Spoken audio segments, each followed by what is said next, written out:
नमस्कार, स्वागत है आपका। आप देख रहे हैं पुरवैया डीएनए। मैं हूं आपके साथ सुमित झा। सोचिए, किसी गुरुजी को ठीक से एबीसीडी की जानकारी भी ना हो, उन्हें यह तक पता नहीं हो कि देश की राजधानी कहां है या फिर देश का प्रधानमंत्री कौन है, और वो आपके बच्चों को पढ़ाने का बीड़ा उठा लें, तो क्या आप उस गुरुजी को अपने बच्चे को पढ़ाने का मौका देंगे?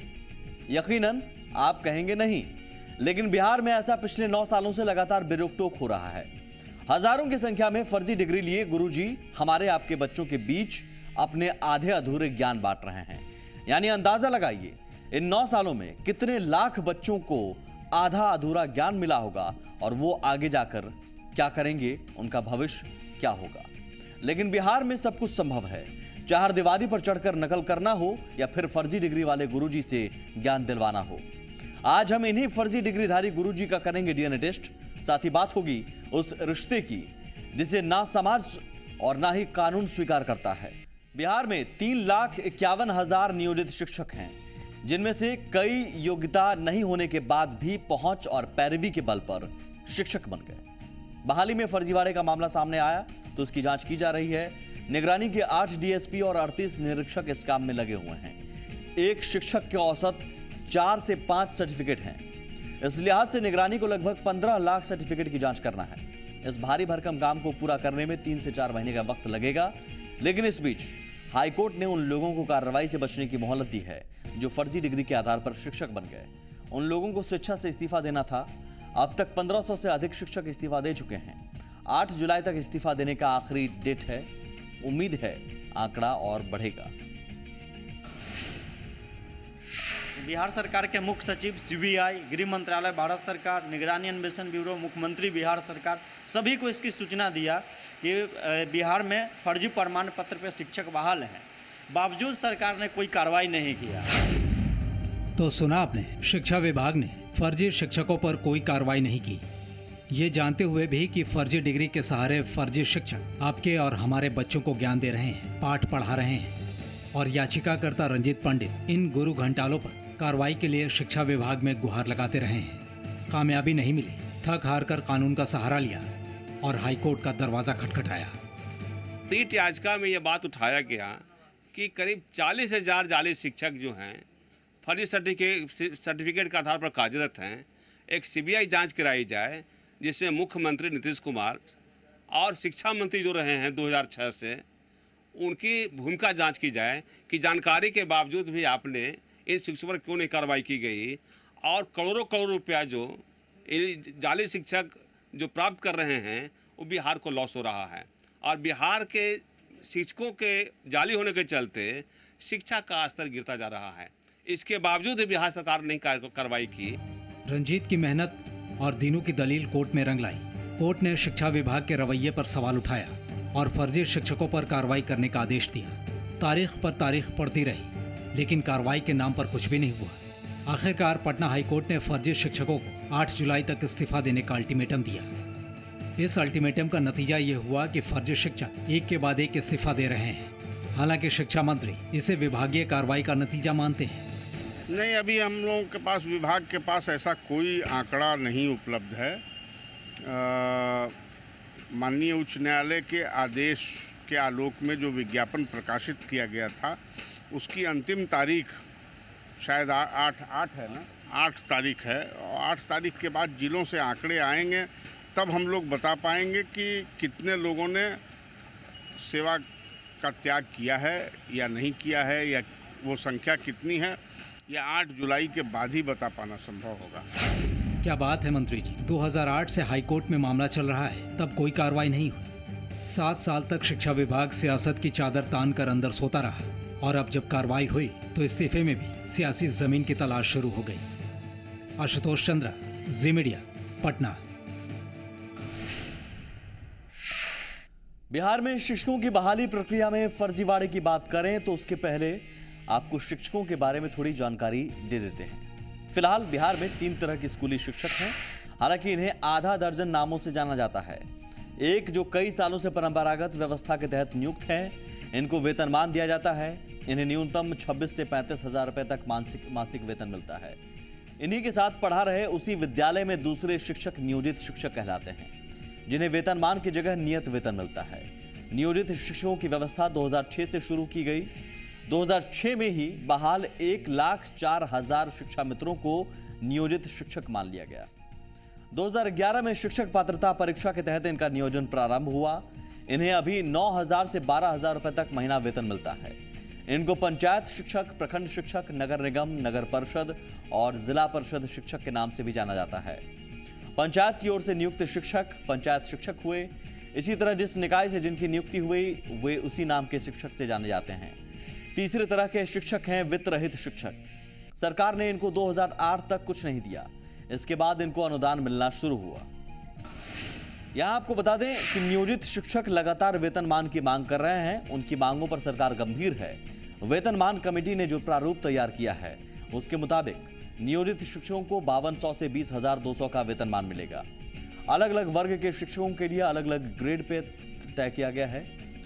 लेकिन आगे बढ़ते हैं हम बात शिक्षक भर्ती में फर्जीवाड़े की करते हैं।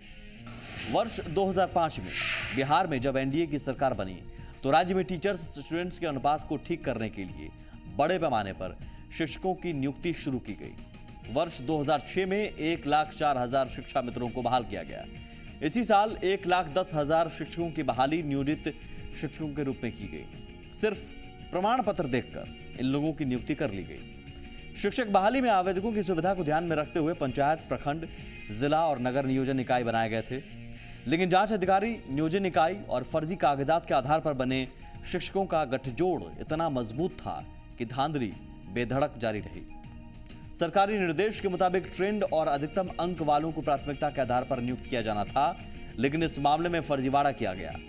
तब 34,540 पुराने ट्रेंड आवेदकों को भी मौका नहीं दिया गया। सुप्रीम कोर्ट के आदेश के बाद वर्ष 2012 में उनकी नियुक्ति हो पाई। बिहार में 3.5 लाख नियोजित शिक्षकों को 9,000 अलग अलग नियोजन इकाइयों ने बहाल किया है। हर पंचायत और हर प्रखंड को नियोजन का अधिकार था। बिहार में 8400 पंचायत और 534 प्रखंड हैं, 38 जिला परिषद और 140 नगर निकाय हैं। समझा जा सकता है जब पंचायत स्तर पर नियुक्ति हुई होगी तो उसमें कितनी पारदर्शिता बरती गई होगी। ये हम इसलिए कह रहे हैं क्योंकि पंचायत के प्रतिनिधि जनता के नुमाइंदे होते हैं। उन्हें नियुक्ति में अपने वोट बैंक का ख्याल जरूर रखना पड़ा होगा। लेकिन इधर हैरानी वाली बात यह है कि शिक्षक पात्रता परीक्षा यानी टीईटी के ढेर सारे अंक पत्र भी फर्जी मिले हैं। जिलों से आई रिपोर्ट में कहा गया था कि करीब 20% मामलों में टीईटी के अंक पत्र फर्जी पाए गए। विभाग का दावा है कि ऐसे अभ्यर्थियों को नियुक्ति पत्र नहीं दिए गए हैं। फिर भी इस आशंका को नकारा नहीं जा सकता है कि टीईटी के फर्जी अंक पत्रों पर नियुक्ति हुई है। खैर, जांच का विषय है। जांच के बाद ही यह मामला साफ होगा। शिक्षकों की बहाली में फर्जीवाड़े की खबर आने के बाद वर्ष 2008 में जिलों में अपीलीय प्राधिकार का गठन किया गया। 2008 से 2015 तक इन प्राधिकारों में 40,286 विवाद दर्ज किए गए, जिसमें 38,341 का निष्पादन हुआ। शिक्षकों की फर्जी डिग्री की जांच जारी है। जिलों और नियोजन इकाइयों को निर्देश है कि 31 अगस्त के पहले हर हाल में सभी शिक्षकों की जांच पूरी कर लें। ऐसे कई शिक्षक पहले ही हटाए जा चुके हैं। जो भी दोषी पाए जाएंगे उन्हें सिर्फ नौकरी से हटाया जाएगा, बल्कि उन पर कानूनी कार्रवाई भी होगी। बिहार में कितनी संख्या में फर्जी शिक्षक हैं ये अभी प्रमाणिक तौर पर नहीं कहा जा सकता है। जांच पूरी होने पर वास्तविक स्थिति सामने आएगी। आइए अब बिहार की शिक्षा व्यवस्था पर भी थोड़ी चर्चा कर लें। बिहार में करीब 6,33,000 शिक्षकों की जरूरत है, लेकिन 3,48,00,000 शिक्षक ही हैं इस वक्त। इनमें करीब 2.5 लाख नियोजित शिक्षक हैं। राज्य में टीचर स्टूडेंट्स अनुपात 1:58 है, यानी 58 छात्रों पर बिहार में 1 शिक्षक है। जबकि नेशनल एजुकेशन पॉलिसी के तहत प्राइमरी स्कूलों में यह अनुपात 1:40 और राइट टू एजुकेशन के तहत 1:30 निर्धारित है। आरटीई प्रावधानों के मुताबिक राज्य में 94.7% स्कूल ऐसे हैं जहां छात्र शिक्षक का अनुपात पूरा नहीं हो पाता।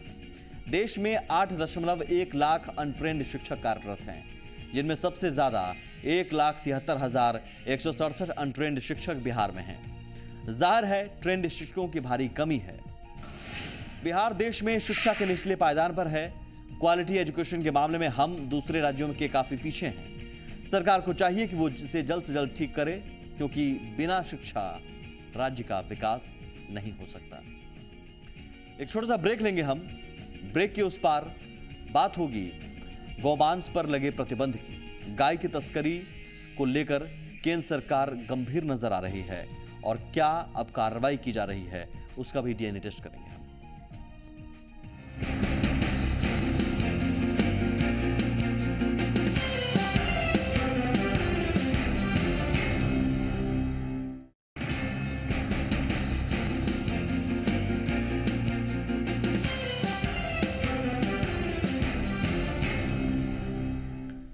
पूर्वोत्तर डीएनए में अब बात गाय की तस्करी की। भारत में हाल में महाराष्ट्र, हरियाणा और झारखंड में गोमांस की बिक्री पर प्रतिबंध लगा दिया गया। यही नहीं, मोदी सरकार ने बांग्लादेश की सीमा पर पहरा दे रहे करीब 30,000 सैनिकों को एक और नई जिम्मेदारी दे दी है, जिसके तहत अब उन्हें बांग्लादेश में अवैध रूप से हो रही गाय की तस्करी को रोकना है। बीएसएफ के जवान इस ड्यूटी को बखूबी निभा भी रहे हैं। केंद्र सरकार के निर्देश के बाद भारत बांग्लादेश की सीमा से बीएसएफ ने अब तक 90,000 मवेशियों को पकड़ा है।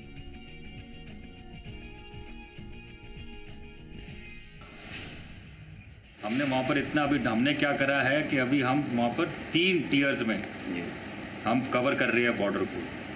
3 टियर्स में 1 टियर है फेंस के आगे, हम वहाँ पर एम्बुश कम पेट्रोल्स भेज रहे हैं, फिर फेंस के ऊपर गश्त लगा रहे हैं पूरा। और उसके अलावा जो है जो पीछे का इलाका है, बीएसएफ की जो अथॉरिटी है वो बॉर्डर से 5 किलोमीटर तक की है, तो उस इलाके में भी जो है जितनी भी डेप्थ में रोड्स हैं उनके ऊपर भी गश्त लगाई जा रही है। हमारी क्विक रिएक्शन टीम्स वहाँ पर, मोबाइल टीम्स, ठीक, जिप्सी पूरी तरह से मुस्तैद मान रहे हैं कि भाई उसमें तैनात है। जी जी। और हमारी कोशिश ये है कि वहाँ से कुछ भी ना, कोई परिंदा भी ना निकल सके। तो परिंदा भी ना निकल सके। और जाहिर है इसके बाद भारत बांग्लादेश की सीमा से बीएसएफ ने इस साल अब तक 90,000 मवेशियों को पकड़ा है। और यही नहीं, भारत और बांग्लादेश की 400 पशु तस्कर बीएसएफ के हत्थे चढ़े हैं। एक आंकड़े के मुताबिक करीब तस्कर भारत से हर साल करीब 20 लाख जानवर बांग्लादेश पहुंचा देते थे, लेकिन सख्ती के बाद इसमें भारी कमी आई है। आपको बता दें कि भारत से बांग्लादेश में बड़ी संख्या में पशुओं की तस्करी होती रही है। भारत से जो गायें चोरी छिपे बांग्लादेश जाती हैं, उससे वहां कई उद्योग फैल रहे हैं, जैसे गोमांस प्रोसेसिंग यूनिट्स, चमड़ा उद्योग और बोन क्रशिंग इंडस्ट्रीज। एक अनुमान के मुताबिक इससे बांग्लादेश को 190 अरब डॉलर की कमाई होती है, जो यहां की अर्थव्यवस्था में लगभग 3% का योगदान देता है। भारत की इस पॉलिसी से बांग्लादेश में गोमांस व्यापार और चमड़ा उद्योग बुरी तरह से प्रभावित हुआ है। बांग्लादेश के सूत्रों से मिल रही जानकारी के मुताबिक बीफ एक्सपोर्ट के अंतर्राष्ट्रीय ऑर्डर्स में 75% की कटौती हुई है। भारत के इस कदम के कारण पिछले 6 महीनों में गायों की कीमत 40% से ज्यादा बढ़ गई है। बांग्लादेश के 190 चमड़ा कारखानों में 30 चमड़े की कमी के कारण बंद हो गए 30 फैक्ट्री और 4,000 वर्कर्स बेरोजगार हो गए। दुनिया का सबसे बड़ा पशुधन भारत में है। आपको जानकर आश्चर्य होगा कि दुनिया में सबसे ज्यादा गोमांस का उत्पादक भारत है और खपत के मामले में दुनिया में 5वें नंबर पर है। ये आंकड़े तब हैं जब गाय को भारत में माता के समान माना जाता है। गाय से हिंदुओं की आस्था जुड़ी हुई है। गाय को बचाने के लिए कई संस्थाएं काम कर रही हैं। हाल के दिनों में महाराष्ट्र, हरियाणा और झारखंड की सरकार ने गोमांस की बिक्री पर प्रतिबंध लगा दिया है। अब भारत सरकार ने बांग्लादेश में होने वाली तस्करी पर नकेल कसने का सराहनीय कदम उठाया है। एक छोटा सा ब्रेक लेंगे हम। ब्रेक के उस पार बात एक ऐसे रिश्ते की होगी जिसे न समाज स्वीकार करता है और न ही कानून।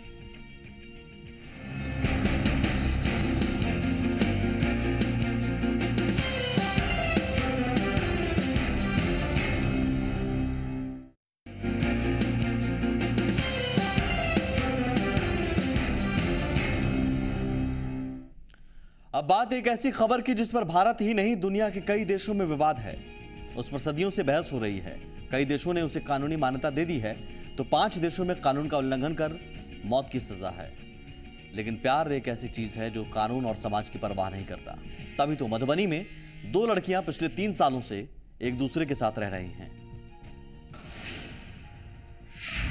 मानसिक रोगी या दीवाने दो, प्यार की ये कैसी परिभाषा। मधुबनी की अधूरी कहानी। प्यार में जीने और मरने की कस्में प्रेमी जोड़ों के मुंह से आपने अक्सर सुनी होगी। जात, मजहब, घर परिवार सब कुछ छोड़कर प्यार के बंधन में बंधे जाने की कई दास्तां भी देखी होंगी। कुछ ऐसे ही कस्में कुछ ऐसे ही दास्तां इन दोनों की भी है। दोनों ने भी घर बार छोड़कर प्यार की कहानी को मुकम्मल करने की ठानी, लेकिन तरीका और जीवन साथी ऐसा चुना जिसे ना तो हमारा समाज कबूल कर सकता है, ना ही हमारी संस्कृति और ना ही भारतीय कानून में इस रिश्ते को इजाजत है। जी हाँ, मधुबनी की ये जोड़ी एक दूसरे से ही प्यार करते हैं और पिछले 3 साल से पति पत्नी की तरह रहने का दावा भी कर रहे हैं। हम एक दूसरे से बहुत प्यार करते हैं। अच्छा। इनके बगैर मैं जिंदा नहीं रह सकता हूँ। और ये भी हम समलैंगिक शादी करना चाहते हैं। अच्छा अच्छा। इसलिए घर से भागे। बचपन से दोस्ती थी, 3 साल से गए, मतलब जैसे मियाँ बीवी की तरह पति पत्नी प्यार करते हैं, इस तरह से हम दोनों प्यार करते हैं। अच्छा। अब शादी करना चाहता हूँ। पुलिस क्यों पकड़ी है आपको? इसके साथ रहना चाहते थे। इसके साथ? इसके साथ क्यों रहना चाह रही है? कुछ कारण होगा ना? कारण तो यही है, हम दोनों प्यार करते थे। हम दोनों, इसके बगैर मैं नहीं जी सकती हूँ और ये मेरी बगैर नहीं जी सकती। प्यार में जीने और मरने की कस्में और शादी करने की तमन्ना तो आपने सुन ली। अब इस कहानी का एक और पहलू देखिए। लगभग 8 साल पहले इसमें से एक लड़की ने पूरे रीति रिवाज के साथ शादी भी कर ली थी और उसकी गोद में एक बच्ची भी है, लेकिन इस नादान जोड़ी को इस बात की जरा भी फिक्र नहीं कि इस देश में इसे नापाक भी कहा जाएगा और नाजायज भी। लिहाजा इनकी कहानी कहीं अधूरी न रह जाए। फिलहाल इन दोनों को मेडिकल जांच के लिए लेकर आने वाले पुलिस पदाधिकारी भी कुछ ज्यादा बताने की स्थिति में नहीं है। इनके भाई पर शायद इस पर केस हुआ। अच्छा। इसी आधार पर जो है इनको यहाँ लाया गया। एक लड़की जो है, हाँ, ये लड़की का गार्जियन केस किया। अच्छा, तो मैंने क्या केस किया? वो केस क्या मेरा बेटी भाग गई है। कोई अगर इमेच्योर है, बिलो 18 ईयर्स ओल्ड है, तो उसके लिए दूसरा जो 18 ईयर्स से ज़्यादा होगा तो उस पर जो है भगाने का 10 आरोप लगेगा। और दोनों अगर मैच्योर होंगे तो विलिंगली रह सकते हैं। मधुबनी जैसे शहर में समलैंगिक रिश्ते की ये बात सामने आने पर लोग हैरान हैं, तो वहीं ये जोड़ी नापाक समझे जाने वाले अंधे प्यार के उन्माद में ना तो अपने परिजनों की सुन रही है, ना ही उसे सामाजिक ताना बाना समझ में आ रहा है। शायद ये जोड़ी के दिमाग में ये चल रहा होगा कि वो दुनिया के उन 21 देशों में होती जहां वो इस अधूरी कहानी को मुकम्मल कर सकती थी। बिंदु भूषण ठाकुर, जी media, Madhubani.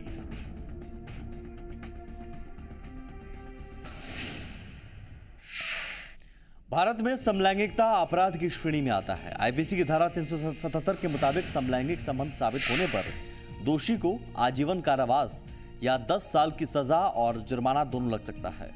Netherlands, Belgium, Canada, Spain, दक्षिण Africa, France, New Zealand, Brazil, Britain, Switzerland, Germany और अमेरिका समेत दुनिया के कई 21 देशों में समलैंगिकता को मान्यता मिली हुई है।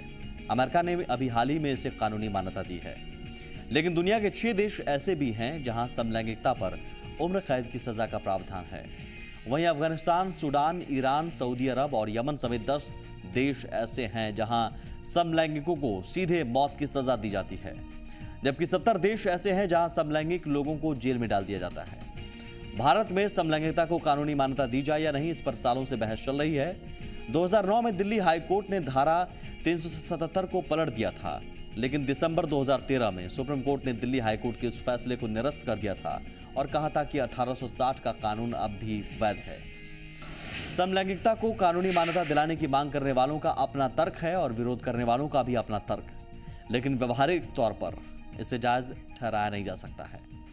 पुरवैया डीएनए में बस इतना ही। नमस्कार।